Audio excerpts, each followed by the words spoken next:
Section B शुरू करेंगे। ये भी 1 मार्क के हैं, ऑब्जेक्टिव क्वेश्चंस हैं। पहले एमसीक्यूज थे, ये क्या है ऑब्जेक्टिव। -11/6 जो है वो 22-24/44 का गुणात्मक प्रतिलोम है, ये बताना है। ठीक है, गुणात्मक प्रतिलोम क्या होता है? उल्टा। क्या होता है? उल्टा। तो इसको काटो 4 से। देखो ये हमारे पास क्या है, 24/44। काटो, 4 से कट रहा है ना, 4 की 24 और 4 एकम 11 आ गया। तो ये बन गया 6/11, वो भी माइनस का। -6/11 क्या -11/6 का गुणात्मक प्रतिलोम है? यस। क्यों है? गुणात्मक प्रतिलोम तो है ही। Yes ma'am. इसका उल्टा करके देखो, 11 ही तो आएगा ऊपर और 6 नीचे, और माइनस का निशान भी है। ऊपर नीचे कैसे? ऊपर नीचे कैसे? ये देखो, मल्टीप्लिकेटिव इनवर्स का मतलब यही है कि उल्टा, व्युत्क्रम। व्युत्क्रम भी बोलते थे ना आप इसको। गुणात्मक प्रतिलोम का मतलब होता है उल्टा। जिनकी आपस में गुणा करें तो एक आ जाना चाहिए। क्या आ जाना चाहिए? एक। तो इसका मतलब इनकी गुणा करके देखो, 6 से 6 कट जाएगा, 11 से 11, माइनस और माइनस प्लस। तो इसका मतलब ये सही है। पता नहीं किसने कर रखा है, गलत नहीं आएगा, क्या आएगा? सही। समझे? ठीक है।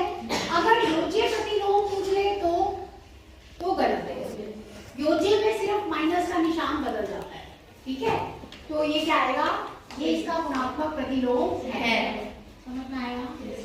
और देखो, x जमा 3 4x जमा 12 का गुणनखंड है। तो अब क्या करो, इसमें से 4 कॉमन ले लो। क्या बचेगा? x जमा 4 दिया 12, इसका गुणनखंड तो है x जमा 3, क्योंकि 4 गुना x जमा 3। तो ये बिल्कुल सही है। ये आंसर भी आएगा सही। समझे? यस बोलो यस मैम। 13वें सवाल पे आ रहे हैं। ये मैंने आपको 11वां भी करा दिया और 13वां पढ़ो। जब 2 घनों को जोड़कर, 2 क्यूब्स को जोड़कर, ये एक घन है मान लो और ये दूसरा घन है।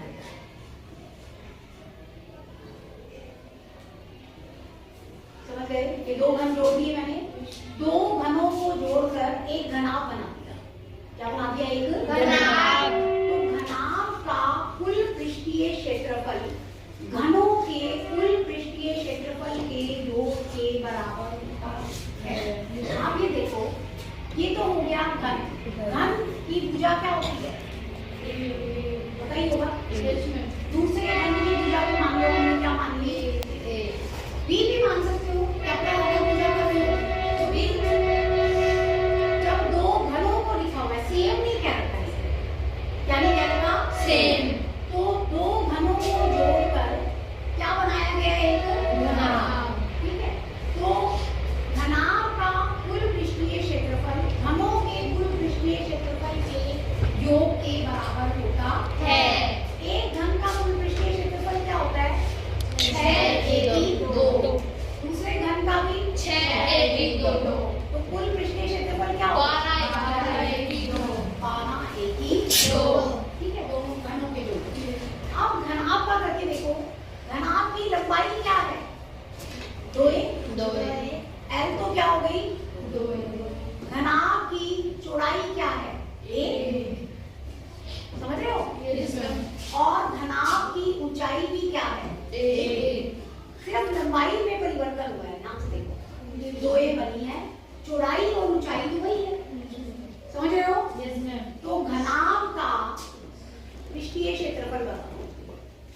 घनाभ का पृष्ठीय क्षेत्रफल, इसका फॉर्मूला होता है 2 गुना LB जमा BH जमा H। समझ रहे हो बात? तो ये बन जाएगा 2 गुना L कितनी है? 2 गुना प्लस B कितनी है? A गुना H भी कितनी है? फिर H कितनी थी? A। L कितनी थी?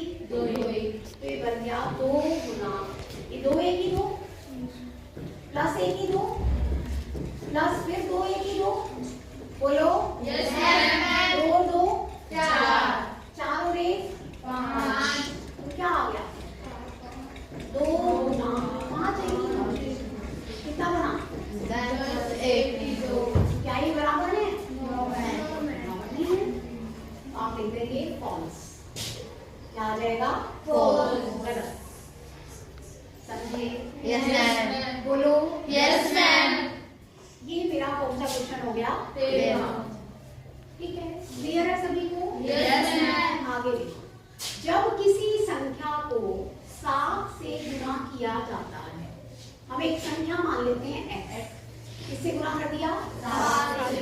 नई संख्या क्या बन गई 7 नई संख्या का घन इसका क्यूब कर दिया घन यस मैम क्या बनेगा 7 की 3 गुना x क्यूब तो कहता है नई संख्या का घन मूल संख्या के घन का मूल संख्या x थी यस मैम x के घन का कितने गुना हो गया 7 की पावर 3 तो आप देखेंगे 7 की पावर 3 गुना 7 की पावर 3 7 का घन होता है 7 का घन सभी को पता है क्या होता है 343 7 गुना 7 गुना 7 सतु सतु 49 49 को 7 से गुना करेंगे तो 343 तो आंसर आ गया 343 गुना समझ गए क्योंकि आपका क्वेश्चन नंबर कौन सा हो गया 14 क्लियर है सभी को यस मैम 15वें में हरी ने अपना स्कूटर 37,500 रुपए में बेचा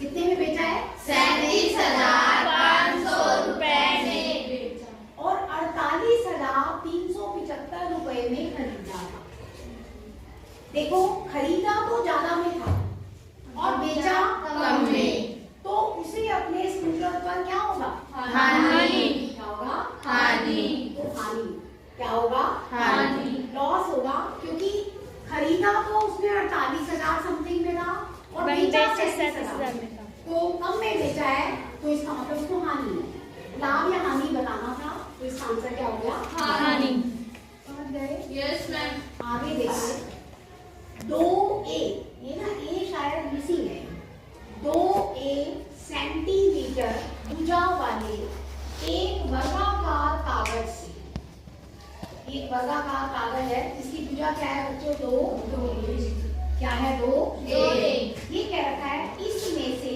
a सेंटीमीटर भुजा वाला एक छोटा वर्ग काटा गया है इसमें से ये 2a है ये भी मान लो 2a है ये भी 2a है और ये भी 2a है तो इसमें से आधा वर्ग काट दिया एक वर्ग में से वर्ग हटा दिया ठीक है जो हमने वर्ग हटाया है उसकी भुजा भी क्या होनी चाहिए बराबर होनी चाहिए ठीक है तो इसकी a भुजा यहाँ से भी a और a समझ रहे हो बात a भुजा वाला एक वर्ग काट दिया तो ये कह रखा है शेष कागज का क्षेत्रफल ज्ञात कीजिए पहले वर्ग का क्षेत्रफल क्या होगा 2a का माइनस छोटा वर्ग क्या है a का ठीक है तो ये बन गया 2 का वर्ग 4 a की 2 माइनस a की 4 में से 1 गया 3 a की 2 वर्ग सेंटीमीटर ये ना यहाँ पे मिसिंग था अगर सिर्फ 2 दे रखा हो तो 2 के वर्ग में से 1 ही 2 घटा दो लेकिन 2a है ये यहाँ मिसिंग है ये मतलब मिसप्रिंट था 2a होना चाहिए तो 2a के वर्ग में से a का वर्ग घटा दिया तो आंसर क्या आ गया 3 a की 2 वर्ग सेंटीमीटर ये इसका आंसर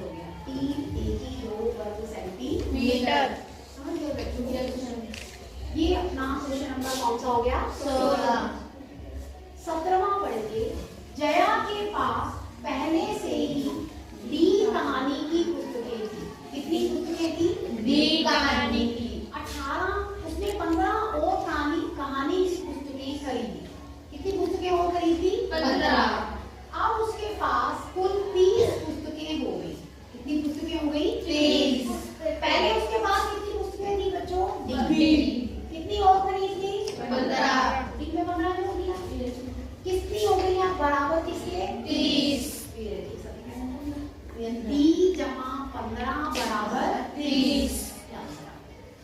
समझ गए? Yes, ma'am. इसको रैखिक समीकरण के रूप में लिखना था। ये हमारा एक रैखिक समीकरण। ठीक है बच्चों? Yes, ma'am.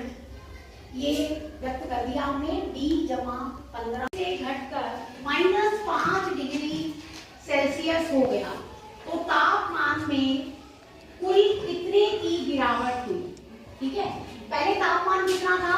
8। घटकर कितना हो गया? -5। तो कितनी गिरावट हुई है? -5 ठीक है, -5 में से 8 घटाओ तो कितने तापमान की गिरावट हुई है? -13 डिग्री सेल्सियस। ये आपका क्वेश्चन का आंसर। आगे देखें 19वां।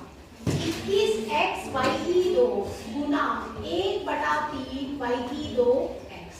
तो इसके लिए क्या करो? 21 की पहले 1/3 से गुना, ठीक है, फिर x वाले एक तरफ x 1 जमा 1 और y वाले भी जोड़ दो। गुना हो गया ना, गुना में पावर छूट जाती है। इधर क्या है? पहले वाले में y की पावर 2, इधर भी क्या है? 2 जमा 3 सते 21। इसका आंसर आ गया 7 x की y की पावर 4। ठीक है, ये आपका क्वेश्चन नंबर कौन सा हो गया? 19। समझ में आया? Yes, ma'am. 20वें सवाल पर आएंगे। क्या कह रखा है?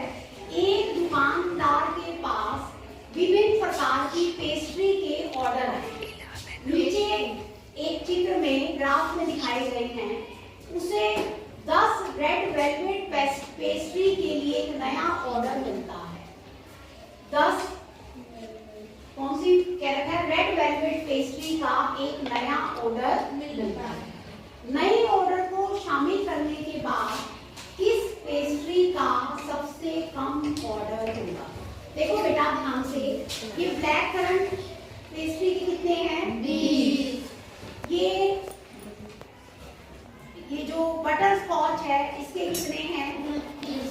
मतलब 30 से थोड़ा सा कम है। मे भी हो सकता है 28 भी हो, क्योंकि ये बीच में 4-5 लाइनें बना रखी है बेटा। 22, 24, 26, 28, 30। मेरे ख्याल से ये लगभग 28 भी हो सकता है। ये कितना है? 28। और ये दो ऊपर है तो ये कितना है? 32 और 2 34। चॉकलेट ट्रफल के कितने हैं? 34। रेड वेलवेट के कितने हैं? ध्यान से देखो, रेड वेलवेट के ट्रफल के हैं 34 और रेड वेलवेट के कितने हैं? 16 और इसके कितने हैं टोटल? 40। ब्लैक फॉरेस्ट के 40। आपको ये कह रखा है कि जो रेड वेलवेट पेस्ट्री है उसका एक नया ऑर्डर मिला है। कितना? 10। पहले 16 थे, 16 में 10 जोड़ दो, कितने हो गए? 16 + 10 26। मतलब पहले रेड के सबसे कम थे लेकिन 10 जोड़ दिए तो 26। ठीक है, तो इसमें ये कह रखा है कि अब नए ऑर्डर को शामिल करने के बाद किस पेस्ट्री का ऑर्डर सबसे कम होगा? ब्लैक करंट का ही सबसे कम है। Yes, ma'am. ये 26 हो गए बेटा, तो 24, 28, 34, 40 और ये 20 ही रह गया। ठीक है, तो किसका करंट, किसका सबसे कम ऑर्डर है? ब्लैक। इसका आंसर ब्लैक करंट पेस्ट्री का ऑर्डर सबसे कम है। ठीक है, समझ में आ गया सभी को? Yes, ma'am. आपका सेक्शन बी कंप्लीट हो गया है 20 क्वेश्चन तक। ठीक है, कल फिर सी सेक्शन